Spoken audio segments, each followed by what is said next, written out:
Tiga, dua, satu, dan ya. Oke guys, halo selamat malam semuanya. Berjumpa lagi dengan kita dari kelompok satu.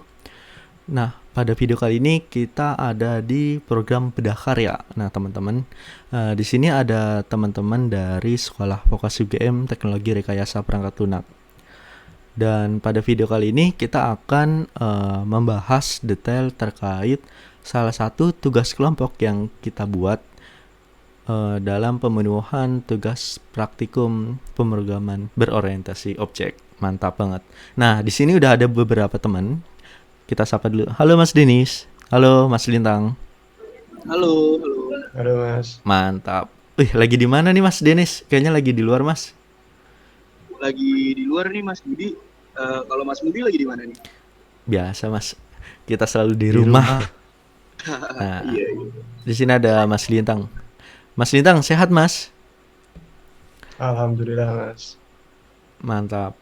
Oke, mungkin kita langsung aja ya terkait pembahasan kita yaitu vokasi POS.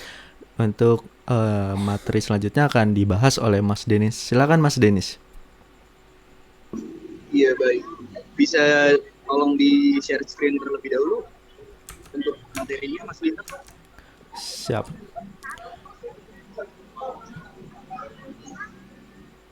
Apakah sudah nampak? Iya, sudah nampak Mas Budi. Baik. Nah, di presentasi kali ini tugas kelompok kami membuat vokasi POS. Apa itu POS? POS itu adalah point of sale. Nah, ini merupakan tugas kelompok untuk praktikum pemrograman berorientasi objek yang kami buat dalam rangka untuk pemenuhan nilai. Untuk pembagian tugasnya sebagai berikut. Untuk GUI dan backend-nya dikerjakan oleh Mas Budi. Kemudian untuk backend-nya lagi dikerjakan oleh Mas Lintang Yandi dan saya Denny sebagai konseptor. Oke.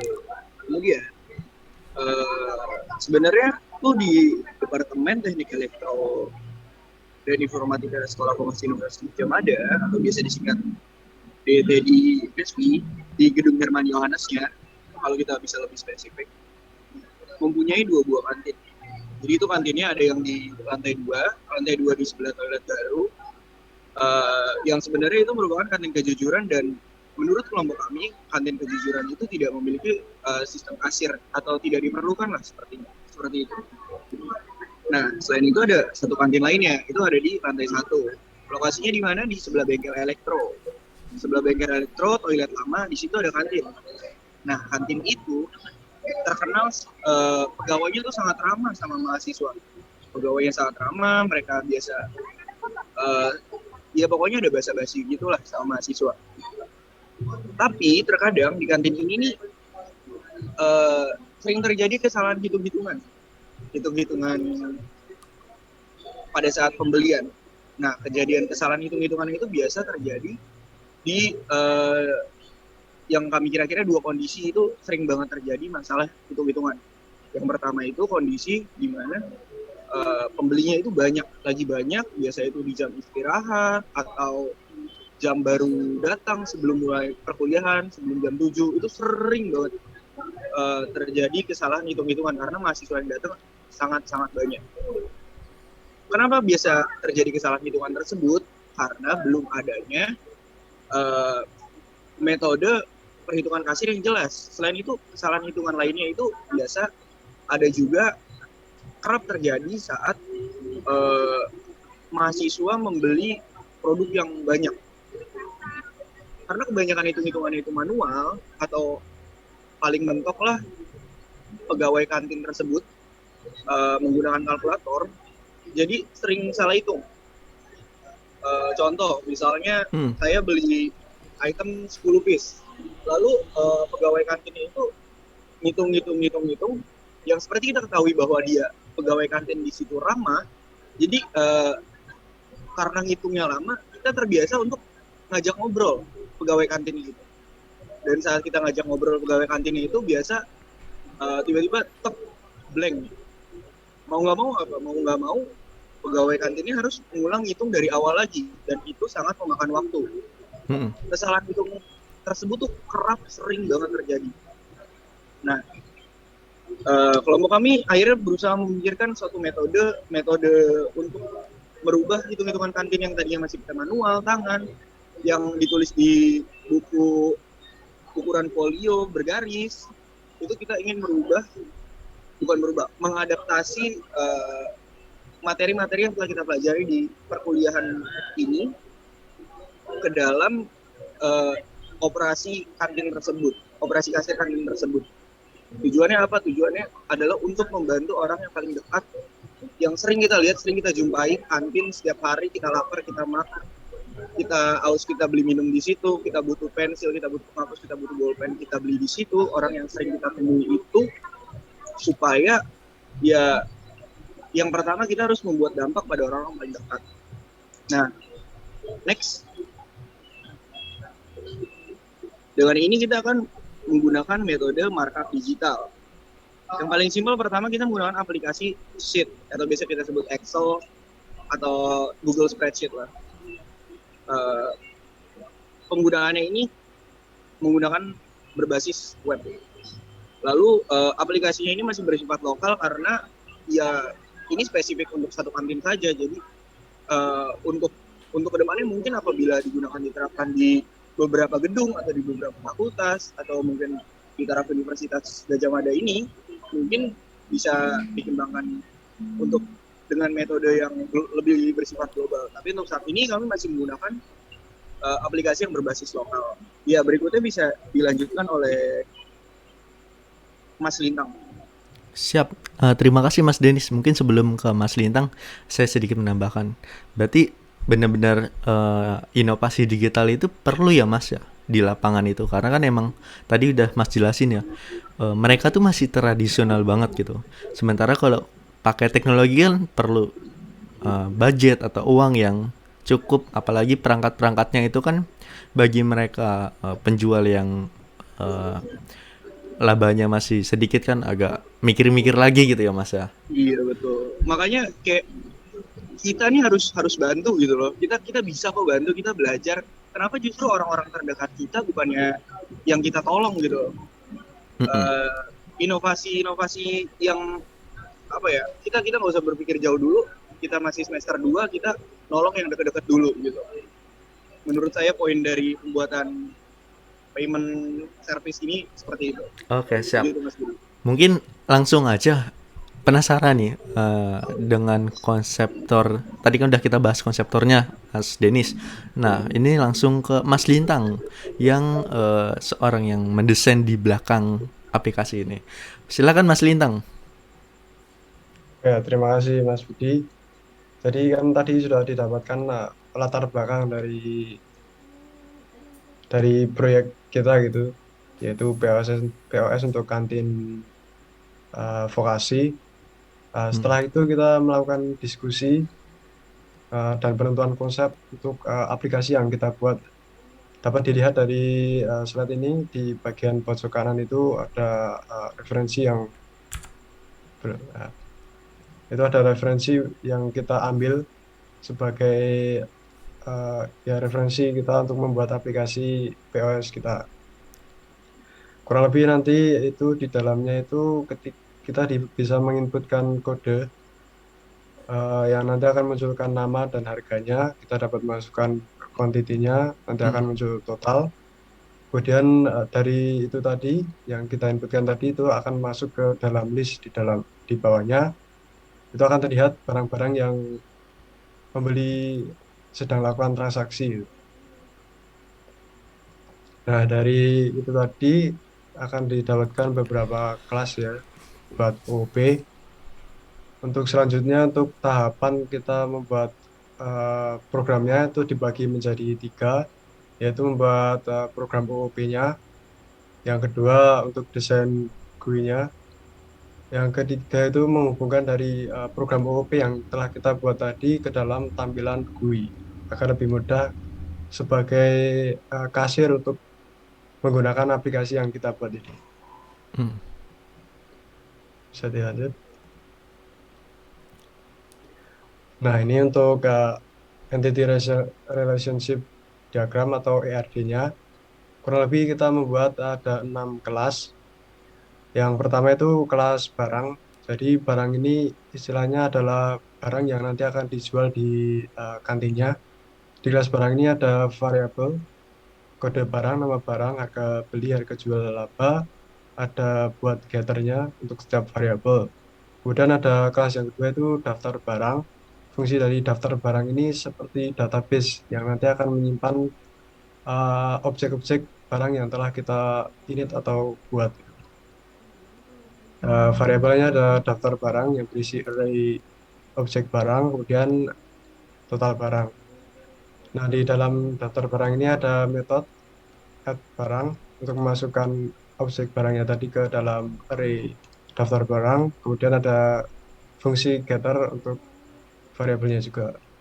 Kemudian untuk item, nah tadi kan di saat sebelumnya itu ada referensi ketika kita menginputkan kode nanti akan muncul nama barang dan jumlah harganya. Kemudian kita disuruh untuk menginputkan quantity. Nah, nanti setelah proses itu dinamakan membuat itemnya. Jadi list-list item tadi yang kita lihat tadi itu dibuatnya dari sini. Itu dari kelas item yang berisi variabel nomor, kode barang, nama barang, harga satuan, jumlah barang, dan total harga. Di situ juga ada getternya untuk setiap variabel tersebut. Kemudian yang kelas berikutnya itu adalah kelas belanja. Nah, ini adalah kelas utamanya. Jadi nanti banyak variabel yang akan ada di sini. Yang pertama ada manufaktur, ada tanggal, ada kode barang, nama barang, harga jual yang tadi diinputkan, harga ada quantity, ada diskon juga, array item. Ini fungsinya untuk menyimpan objek-objek item yang telah kita masukkan tadi. Free Kemudian ada memory. total harga. Maaf, sorry. Kuotanya habis. Bentar, kita keluar dulu ya. Nanti join lagi. Bentar.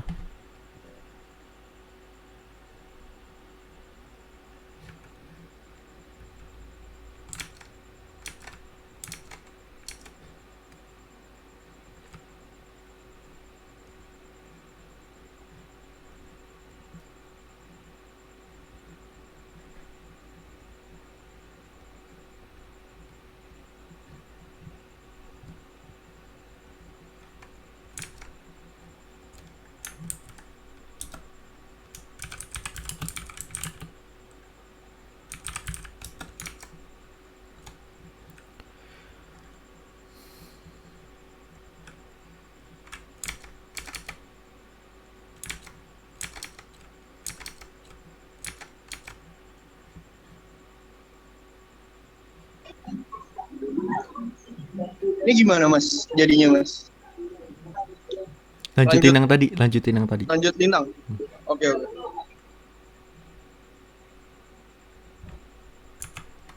Tes. Masuk, Mas.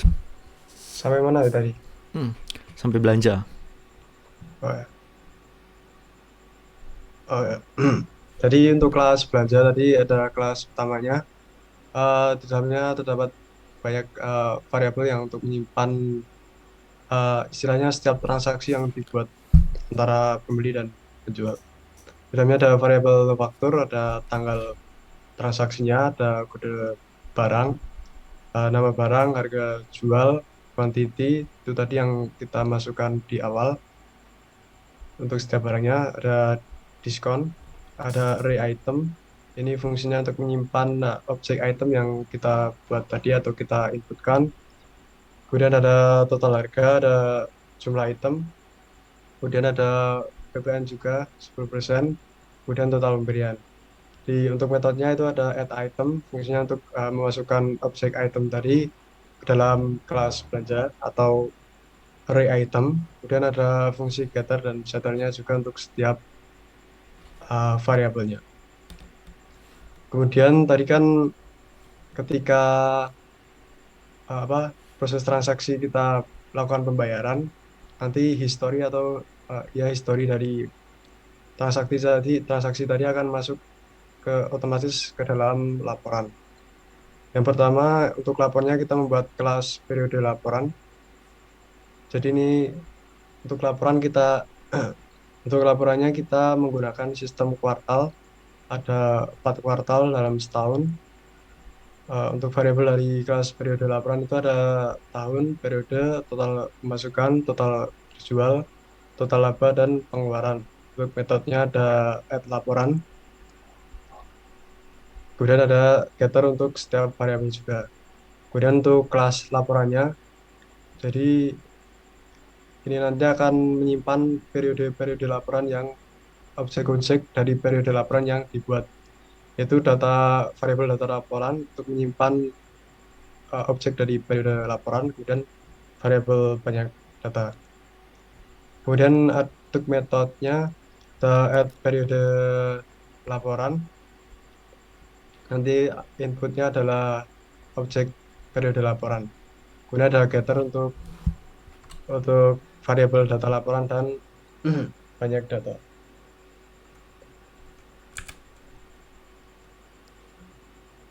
Ya, mungkin akan dilanjut oleh Mas Budi lagi. Terima kasih. Siap, terima kasih Mas Lintang. Tadi udah jelas banget ya. Kalau kita itu berdasarkan IRD dan kita udah konsepin normalisasi dari contoh-contoh yang udah existing lah ya, udah bertebaran saat ini. Nah, Betul, Mas. kita lanjut lagi ya Mas. Jadi teman-teman semuanya kita membuat visual program Java-nya ini terkonsep gitu. Jadi nanti kita sebelum masuk itu nanti ada sebuah beranda. Nah di beranda ini ada 3 tombol, ada belanja, laporan, dan input database. Hal ini untuk memudahkan user untuk melakukan pekerjaannya. Misalkan untuk belanja kayak proses pembelian dan sebagainya itu di tombol belanja, nanti akan mengarah ke tampilan belanja. Terus ada laporan, tombol laporan ini akan melihat data-data yang sudah terproses dari belanja tersebut. Misalkan laporan total omset, terus total laba, dan pengeluarannya itu sekian persen atau sekian banyaknya gitu. Terus bisa juga melihat detail-detail seperti rekap selama 3 bulan terakhir dan sebagainya. Terus ada juga input database. Nah di input database ini perlu karena kita ingin membuat program ini tuh nggak hanya sebagai pembayaran dan sebagainya, tapi ingin sebagai stok aset. Kenapa ini penting? Karena kantin kan nggak hanya menghitung barang yang menjual barang yang cepat habis ya, kayak misalkan makanan atau yang sehari atau 2 hari itu habis, tapi kantin juga ada makanan atau barang-barang yang dijual itu bisa setahun atau berbulan-bulan itu baru habis. Nah maka pentingnya itu kita buatkan menu database stok. Nah lanjut lagi, tadi kan udah dijelasin Mas Denis ya terkait penggunaan server lokal ya. Nah di sini kita ungkit lagi, dalam pembuatan ini kita menggunakan server lokal. Yang pasti kita akan menggunakan SAM. Terus kita menggunakan phpMyAdmin. Sebenarnya di Java sendiri bisa langsung ke pemrograman atau di kelasnya itu kita buat. Jadi nanti modelnya semacam cache ya. Ada beberapa cache. Nah, kelemahannya kalau kita membuat di Java class-nya langsung itu, kalau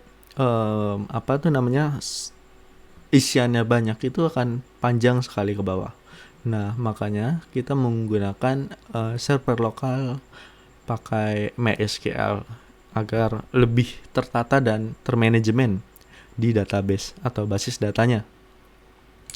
Selanjutnya kita akan melihat pemrogramannya. Nah, ini tadi kita sudah menyalakan SAM. Terus kita lihat yang bagian nama MySQL-nya. Kurang lebih seperti ini teman-teman. Jadi kita tadi udah membuat database penjualan, terus tabelnya barang. Terus kita tambahkan nanti ini satu persatu. Jadi nanti ada kode barang, nama barang, harga awal barang, laba per item, terus jumlahnya dan sebagainya yang sudah dijelaskan oleh Mas Lintang tadi. Lanjut lagi kita ke pemrograman. Nah, pemrogramannya ini kita menggunakan NetBeans ya. Kita menggunakan NetBeans. Nah, di sini tadi sudah dijelaskan oleh Mas Lintang, kita menggunakan beberapa kelas yang pasti intinya kita akan menampilkan beberapa kelas saja. Yang pertama itu kelas beranda. Nah, kelas beranda kurang lebih seperti ini. Jadi ada 3 tombol tadi yang masing-masing itu mengarah ke kelas lain. Terus ada juga kelas input kasir. Nah, input kasir ini maksudnya database stok toko. Di sini kita sediakan fieldnya untuk teman-teman nanti user itu mengisi kode barang, terus nama barang, harga barang, terus harga awal barangnya berapa, terus dari harga barang awal ini kita ketemu nih labanya itu sekian persen, terus ada jumlahnya itu berapa yang bisa diinputkan, sehingga kalau misalkan nanti orang mau beli, ternyata yang dibutuhkan 5, ternyata stoknya itu hanya 4 atau 3. Nah, itu akan terjadi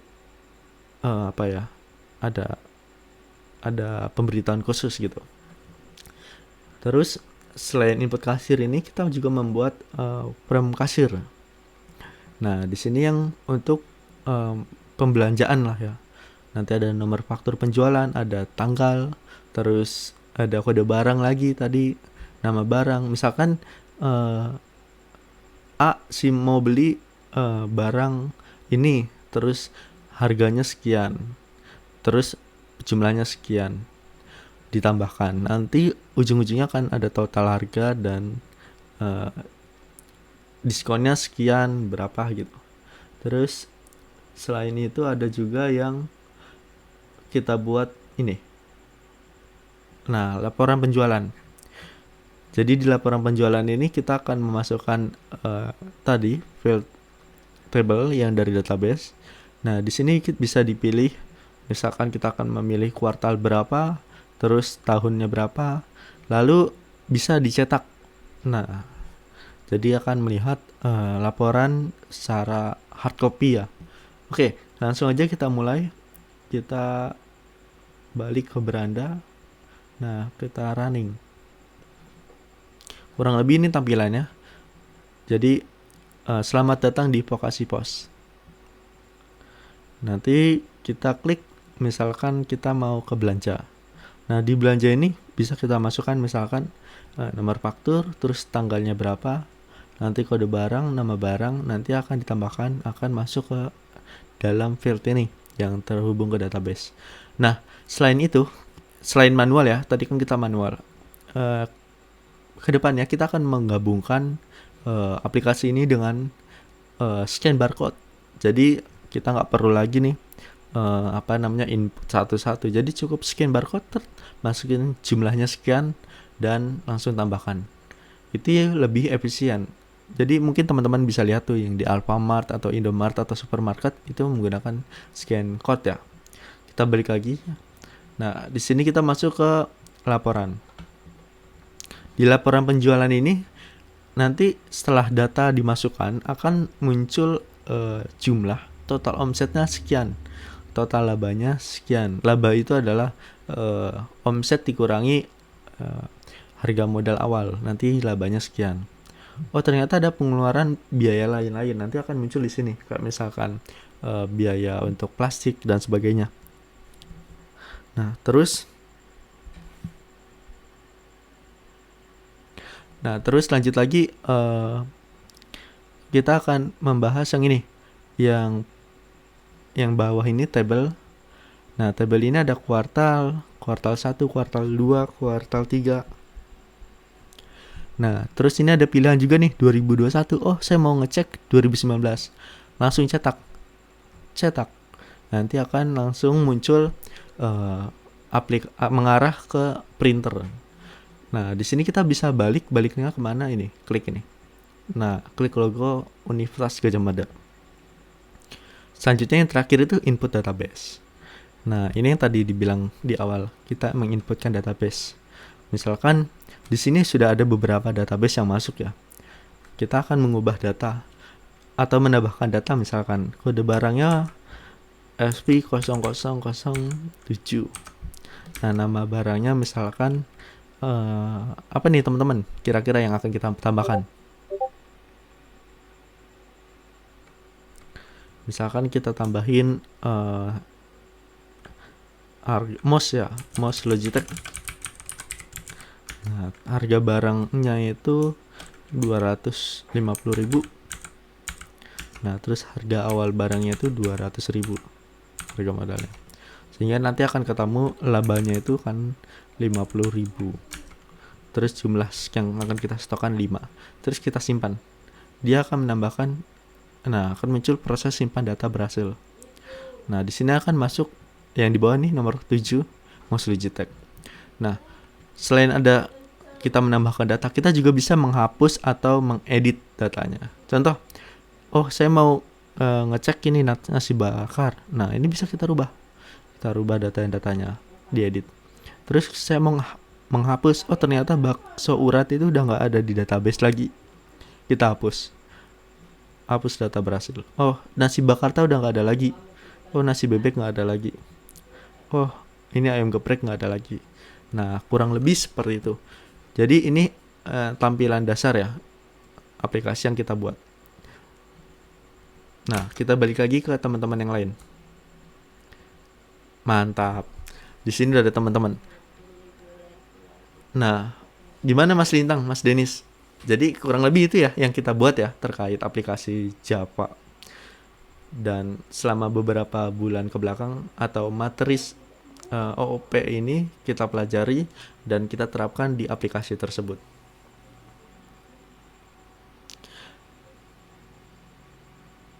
Oh, ternyata ada yang nanya nih Mas, dari teman-teman online. Kenapa kita nggak menggunakan web base? Gimana Mas Lintang atau Mas Denis? Kira-kira ada tanggapan nggak? Kenapa kita nggak menggunakan web base dibandingkan yang aplikasi Java tadi? Soalnya kan aplikasi Java katanya ini Mas. Oh, aplikasi Java itu tampilannya jelek katanya. Tampilannya lawas gitu. Sedangkan di web base itu lebih canggih katanya. Gimana Mas? Mas Lintang atau Mas Denis ada tanggapan nggak? Izin menjawab mungkin ya. Silakan Mas Lintang. Kalau dari aku atau kita gitu, kita masih keterbatasan dari ilmu sih Mas Budi. Soalnya kita yang pelajari dari materi perkuliahan kita kan masih lewat Apache NetBeam gitu. Kita yang tahunya juga masih lewat Java, belum tahu untuk lewat apa tadi web ya. Seperti itu sih Mas. Iya, betul sekali Mas Lintang. Mantap. Nah, kurang lebih itu teman-teman yang di online nih. Ini ada lagi nggak ya? Bentar yang nanya. Oh, ada yang lagi nih yang nanya. Ini kan kita menggunakan server lokal ya. Nah, gimana kalau aplikasi ini dijalankan di komputer yang nggak ada SAM atau aplikasi lokal? Apakah akan tersimpan data-datanya atau data-data sebelum yang sudah masuk itu akan terbaca tanpa server lokal? Nah, kira-kira Mas Sintang atau Mas Denis ada tanggapan nggak?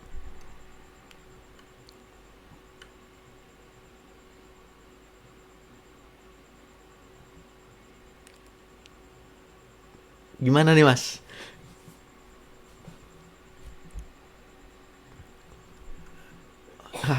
Wah, ternyata masih bingung nih. Oke, kita ngetes aja ya biar teman-teman paham. Nah, di sini kelihatan ya harus. Nah, ini tadi kita menggunakan SAM. Oke, kita matiin. Ini nggak kita matiin dulu. Kita cek dulu aplikasinya mana tadi. Apache. Nah, ini kita jalankan dulu. Nah, input database. Nah, di sini sudah ada masuk ya 3 database ya. 3 inputan.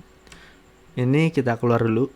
Nah, kita matikan dulu Apache-nya. MySQL-nya kita matikan dan kita running lagi. Dan apakah yang terjadi? Kita balik ke input database.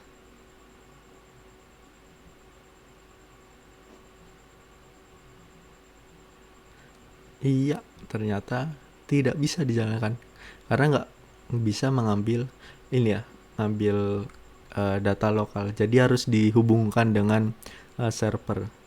Dan itu kelemahan dari eh, aplikasi harus mengambil source dari lokal ya. Makanya kadang-kadang aplikasi-aplikasi lain tuh yang eh, ringan-ringan dan nggak membutuhkan data-data banyak itu bisa disimpan di ini ya, di filenya itu. Jadi nanti berjejer ke bawah. Cuman yang balik lagi tadi, manajemen datanya itu agak kurang. Dan yang paling enak itu ya, masuk ke server yang udah dibilang Mas Denis tadi. Oke, kurang lebih itu aja ya teman-teman. Nah, mungkin teman-teman lain ada tambahan lagi sebelum kita mengakhiri video ini.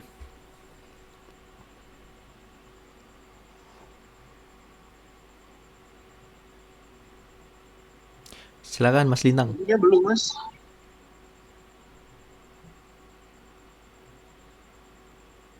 Sudah Mas, sudah oke. Mantap. Mas Denis ada lagi Mas? Sepertinya masih belum, Mas. Sejauh ini. Oke, siap. Kurang lebih itu aja.